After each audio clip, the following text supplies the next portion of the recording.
इसका हल क्या है। गुजारिश यह है कि पाकिस्तान के अंदर जो आज कैफियत है मेरे जैसे 23 करोड़ लोगों की, उससे निकलने का वाहिद तरीका आपके पास एक ही रह गया है। आप 2017 को जो शब खून मारा था, मैं पहले ये बात करता था कि नवाज शरीफ से वो तमाम किरदार माफी मांग के नवाज शरीफ के लिए रेड कारपेट बिछाएं, उन सब किरदारों को कतार में खड़ा करें, उससे माफी मांगें और उसको लेके आए पाकिस्तान।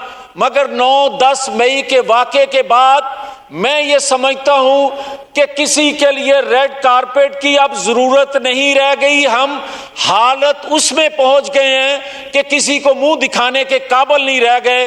मगर पाकिस्तान ने चलना है जो कि चलना है, मगर देर बहुत कर रहे हैं आप।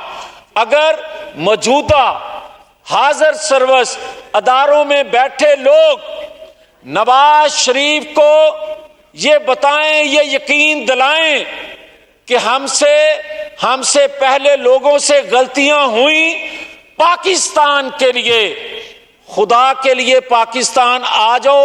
नवाज शरीफ को जितनी जल्द पाकिस्तान लेकर आओगे, नवाज शरीफ पाकिस्तान में एक ऐसा लीडर, मुतफिका लीडर, 23 करोड़ अवाम का लीडर है जिस पे कौम का एतमाद है, दुनिया का एतमाद है।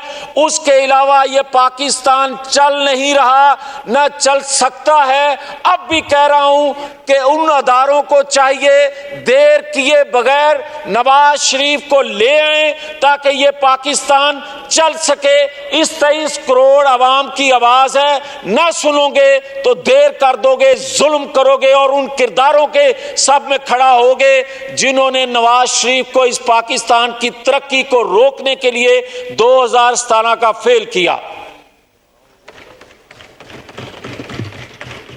जनाब गौस बख्श महर साहब।